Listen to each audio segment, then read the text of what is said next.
Trying to compliment you. Just trying to give you a compliment. My shoes are on though. Is this good? Is this chair good right here? Yeah, that'll work. Got it. Official weight, 262.2 pounds. Really? Wow, that's a lot of weight. Good weighing right now. Yeah, right? Let's get it. Let's get it. Water, I need a little more cardio right now, but other than that, it'll be good. All right, guys, all yours. So, how dangerous do you think Fedor still is? I think Fedor had a couple warm-up fights, and I think that Fedor is probably back to his old self. I think the volume of punches he throws, I think the cardio he shows, I think the pressure he puts on constantly during a fight, I don't think will ever leave him. So I think he's just as dangerous as ever been. Just had to knock some ring offs off. What did you make of that Maldonado fight, though? Because there were times where he looked like he was in some serious trouble. Yeah, but I think anytime, he probably took BJ or Fabio rather lightly and paid for it. I think that's the thing with our sport is that anytime you take somebody lightly any for a moment, you get caught. I took Ben Rothwell lightly. The guy felt I was whooping him pretty handily, and I was like, I'll take him down and beat him in his own game, and I got choked. So I think it can keep you honest very quickly, and I think that's what happened with it. How much had he been on your radar, somebody that you wanted to face, somebody that you thought in your career you would have the opportunity to face? That was one of my initial requests when I came over. I was like, look, if there's ever a chance and Fedor ever gets back into fighting, I want to be his first fight. So it was something I've openly petitioned for. How much have you had to sort of change your training, or have you done anything different to prepare for him? I've bounced, and I haven't changed anything. Well, I guess in theory, I started boxing with Big Baby Miller down in Florida with Coach Henri, and we've had a couple really good training partners. Fedor is not necessarily known for throwing anything straight on the pipe. There's a lot of looping punches, jumping into his hooks, a lot of very aggressive power and punches and bunches, which Big Baby Miller is really good at as far as punches and bunches, but he throws a lot more straights and a lot more power everything. So I've kind of found myself bouncing back and forth between Indianapolis with my training partners, Team 2-Ton there, and Big Baby Miller and Coach Greg Jones down in Florida, and it's worked out really well. I feel that I've gotten a great amount of Greco work, double under, double over under work, a lot of body throws, a lot of getting up from bottom, a lot of transitions, and really a lot of joint defense, like whether it's arm bars or Americanas, key locks, any kind of like joint lock submission. You worried at all about any Russian hacking of your camp? Well, they got Trump in, so if we can get Trump in, I think anything can happen in the world now. Matt, how do you approach fighting someone like Fedor? The guy's obviously a legend. He's done it all in the sport. Just from a mental perspective, how do you approach that? Well, I have a rather large ego as well. So, I think that I don't necessarily think I'm a legend, but I think that I have potential to become somebody that could be mentioned in a sentence someday along the line. And I think this is it's a legacy fight. Obviously, Fedor has a lot to lose with this fight. I have a lot to gain with this fight. And I'm going to do my damnedest to steal his legacy and steal all his fans. And I want everybody in the world to be like, wow, Fedor looked damn good, but Mitrione looked that ass. That's what I'm looking for. Is that why you wanted that fight? Is that why you asked for it? Yeah, but yeah. With lack of a lot of words, yes. That might have been the motivation which you listed there. If not, is there any other motivations for you personally coming into this matchup? I mean, really, Fedor's the GOAT. He's the biggest name in my sports history as far as I'm concerned. And anybody who's a competitor wants that opportunity. If I was playing back in the day, I would have wanted to play against Barry Sanders. I would have wanted or Walter Payton. I would have wanted to do the best or play against Leon Lay. One of the best linemen ever. I would have wanted that situation and opportunity. So it's just, I'm fortunate enough that I came here at the right time and I had a name that was sexy enough for Fedor to be like, yeah, sure, I'll do it. Let's do it. I mean, I think we all know that Fedor wouldn't have come out to fight nobody. So I'm happy that at least I accomplished that much in my life to warrant an opportunity. What would you say to those that you mentioned right now, you feel that he's the greatest of all time? There's many that don't feel that way. Do you have a response to those people that mention that and don't feel that he's the greatest of all time? Well, everybody's wrong. It's okay. But what's your opinion? What puts him over everybody else? The fact that he fought the best in the world at their primes, had an unbeaten record, won via arm bars, via knockouts, via TKOs, via arm locks. I mean, anything that he could do, chokes. I mean, Fedor is the best. He's the best all around. I mean, to show you, for example, I've never heard another person make a comment as such when he was fighting Andrei Arlovsky. And Andre was getting in his ass. He was whooping him pretty well. And pushing him back, which Fedor's not usually going backwards. And Fedor made the comment that he realized that something different was going to happen because Andre's footwork changed. So just everything else aside, just from that, to have the presence of mind to be getting your ass whipped in the middle of a fight and to realize that something is shifting because of his footwork in the middle of an ass whooping is really impressive. Add into that the fact that as soon as something did change, when Andre tried that flying knee, he threw the exact thing that he should have thrown and starched him in midair. So you see it, you acknowledge it, you realize what's going on. As soon as it happens, you react immediately and then correctly. You're a fucking GOAT, man. Nobody else does it. I've never heard anybody else say anything like that. That's the GOAT. Follow-up to that, a lot of people feel that he shouldn't be fighting anymore. Regardless, you're taking this fight because what it can do for you. It's a big name on your resume to build up your legacy. But do you feel that he should stop fighting given the performances that he's had in his last fights? Who am I to say that? Fedor is Fedor. Fedor can do whatever Fedor wants. Do I think I'm going to win? Yeah, absolutely. Do I think I'm a dangerous fight for Fedor? Absolutely. Do I think that? I think at this point, beating Fedor Fedor beating me, I think kind of revalidates him. I think I'm pretty damn solid, and especially with the work I've been able to get in with my coaches, with my training team. I think I'm pretty damn good. And I always say, man, I can beat anybody in the world on any given day. And I can be one of the best in the world, if not the best. So, for Fedor to come in and try it out, that shows that he's a lifelong competitor and that he's never satisfied. He wants some more. So who am I to say he should quit? On top of that, too, what do you make of the criticisms of his past competition? Many bring that up, that the last guys he's fought at his weight class at heavyweight haven't been the elite. What do you make of all that criticism, and do you agree with it? I don't know. I feel like a real dark cloud like Linus over you right now. Like it's like right, yeah. Like I don't know, man. I don't put time into that. I don't have an opinion on it. Like if people want to say, the only person I've ever heard say that is Chael, and he's just tongue in cheek, just dicking around with people. So like I don't care. I wasn't involved in a Pride era. I'm involved in my era. I'm drug free. I'm sure Fedor is drug free. So the fact that his people that the people he beat, maybe he was on steroids, maybe they were on steroids, maybe they weren't, maybe they were the best or not the best past the prime. I don't care. I care. February 18th, I'm going to go in there and I'm going to punch Fedor in his face, and Fedor is going to punch me in my face, and hopefully I can avoid more than I give.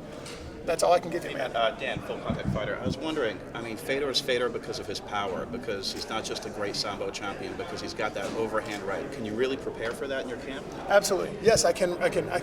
Yes, I can prepare for that for certain.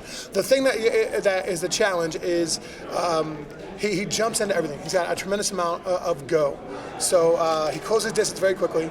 He jumps into his left hook. He turns that into a double under body lock, and is very good with getting people to the ground off that double body lock, whether it's a pullback and get on. Turns into a shot. Next thing you know, for sure. Like Mayweather. Yeah. So if you play passive, waiting for the overhand right, then all of a sudden he's on your legs. If you play passive on the double on the left hook where he jumps into it and just try to play up here, then all of a sudden he's on your body lock. If you play the body lock, then you land on a hook. So he's great at what he does, and he always has been. That's why he's Fedor. But honestly, I hear he's strong, I hear he's powerful, but so am I, man. And I throw straight down the pipe. So if anything kind of comes looping around, I'm sure they know that I'm going to be throwing straight down the pipe and as a counter. And Henri Hooft's the best striking coach in the country, or in the world. And I feel that we're prepared for that. Are you moving with Henri to the new gym? His new gym? Yep, I'm a Henri guy, man. That's Henri's my striking coach. Coach Greg is my wrestling coach. Chris Idle's my mentor. So I do a lot of traveling back and forth and get as much as I can between the three of those. But my team, Team 2-Ton, which is Charles Stanback and Ed Jones, I call him Butta. There's nobody in the world I've ever met that has refrigerator strength like them. So refrigerator strength. You can pick up a refrigerator and carry the block. They're strong. Charles is a very strong Greco guy. So as soon as they get their hands on me, I know I'm in trouble, and there's a 5-point throw coming. So I've been prepared for it. I got Coach Tom Erickson, Big Cat, who always advises me and helps me out along the way. So I feel like the team I put together has kind of prepared me for this moment, and I've had a history of not succeeding at my biggest opportunities, and I plan on changing that. What would a win over Fedor mean to you? means I get paid. How many fights did you sign for with Bellator? 4-5 deal. And so the question would be, though, after Fedor, would everybody else be something of a letdown fight, or would you just at that point feel like the title fight would be the next best thing? Well, I mean, really, I don't think there's such a thing as a letdown fight. Fedor's a huge fight, right? But I think that once you have that perspective, or you allow yourself to have that perspective of a letdown fight, that's when you get seriously hurt for the rest of your life. And that can easily happen. For example, look at Karatanov, right? Karatanov, I'm assuming, did not take I did very seriously. Right, came in there, wasn't entirely lubed up. Maybe it was the walkout because it takes such a long time for Bellator for the original walkout, the show, the stage, everything else. Maybe it was, and that happens. And that was a brutal knockout. So I think that if you allow yourself to have that mentality, that's when bad things happen. So I don't think I'll ever run into that. Matt, between this fight this weekend and your fight with Fedor, Bellator probably has the two biggest fights of the year, at least the first 2 months. How do you see the progress going in Bellator, and do you like where it's going? You know, I'm very happy with what Bellator is doing, primarily because they're not just throwing money and chasing any free agent. I think they're being very selective about who they pick. I think they're paying attention to who has a fan base, a good following, who affects ratings, what their placements have always been on cards, and what they've been able to do. And I think that they've made very, very intelligent choices. And I'm really happy with. Honestly, man, I'm really happy with the way they treat us. Like it's a totally different world. Like not even the perks. It's just the conversation. Like you get to know everybody involved, and you're not just. Like if you have something to say, like even if they're just patronizing, you'd be like, oh yeah, right on, man, that sounds great. But it was at least like an entertaining. You're like, oh, right on. I guess we could do this and this, and then they could go away and never think about it again. But at least at the moment, you don't feel like you're being demeaned and just like, yeah, right on, dude. Kind of a situation. What do you think it'll take for Bellator to make that big leap to get on par with the UFC? You know, man, I don't know.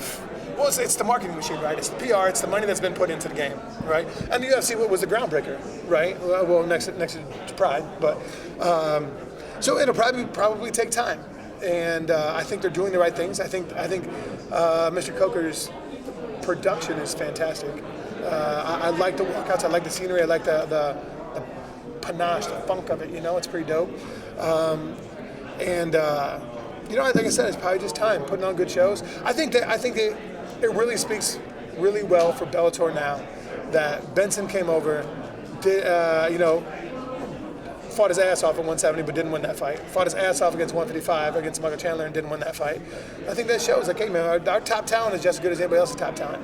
And I think that Phil Davis coming over and winning that, I think that it's good. I think they're kind of revamping everything they got to get done. But I think there'll be some hell fights. It's just time.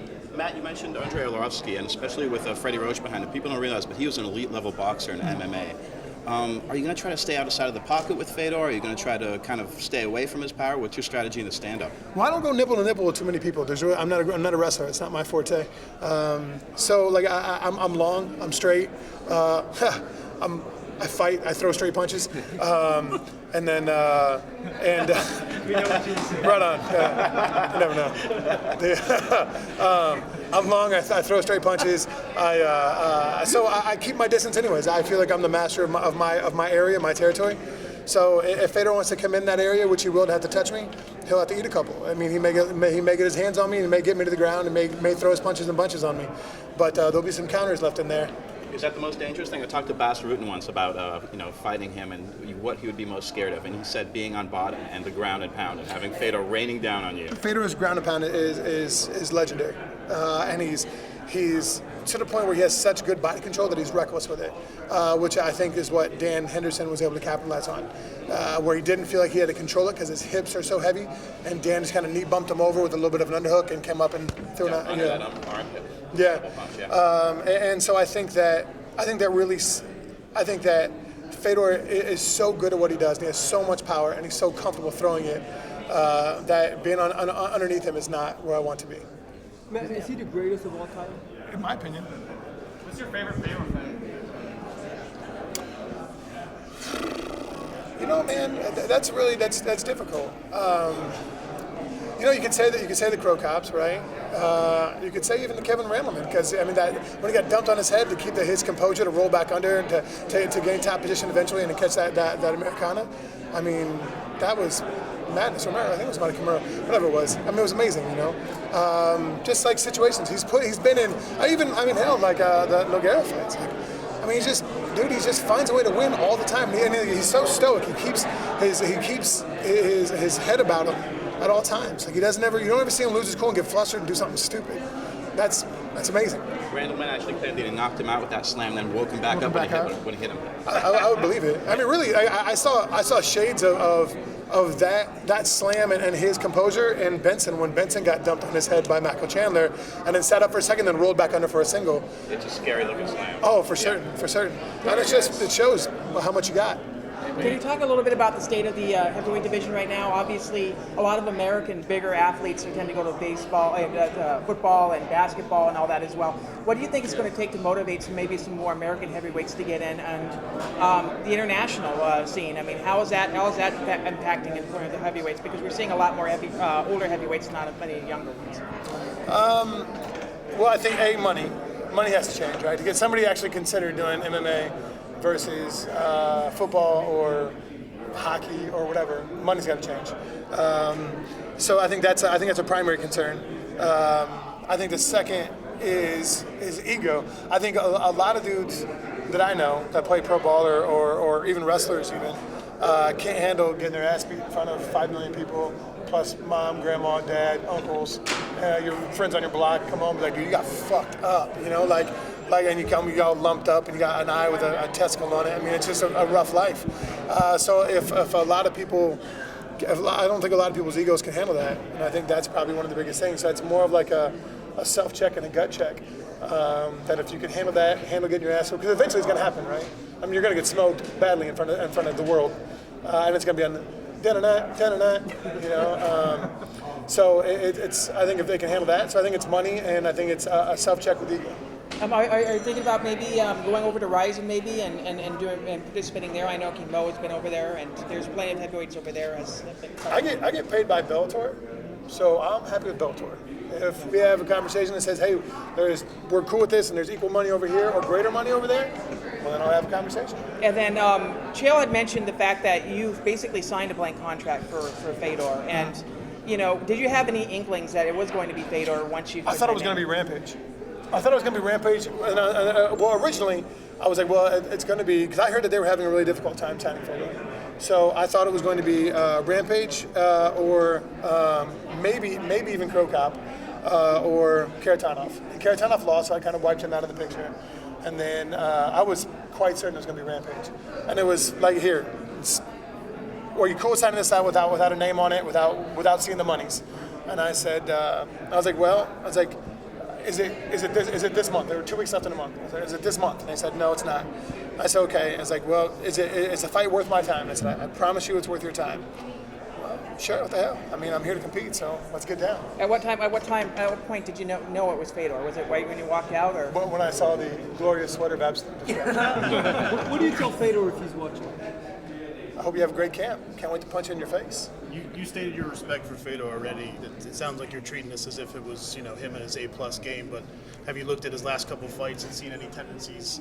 That, it looks like he's kind of almost abandoned his grappling, which was one of his biggest strengths. In the Maldonado fight, he just struck the whole time. What have you seen that you can capitalize on with your game plan? I have not watched any of his fights recently at all, because I kind of feel that those are misnomers. I think they're one-offs. They were ring rust. So I've seen Fedor for a long period of time. I know what Fedor does. Everybody knows what Fedor does. That's why Fedor is awesome, because he does whatever he does, and everybody still falls victim to it. I am 100%. I'm still preparing and practicing for Greco locks, back trips, body weight drops. Anything else? I'm expecting nasty ground and pound. I'm expecting we're starting in against the best grapplers I can find down in Florida, anywhere else. I'm starting in the deepest arm bars I can get. I'm starting in Kimura positions. I'm starting and anybody I grapple with. I'm like, look, end up in any kind of shoulder lock, any kind of arm bar. I'm looking for that. Any kind of crafty setup that I don't see coming, I'm looking for it, because that's when Fedor pulls them off. So whether it's belly up, belly down, tripping around. I don't care if you do a cartwheel and end up in it.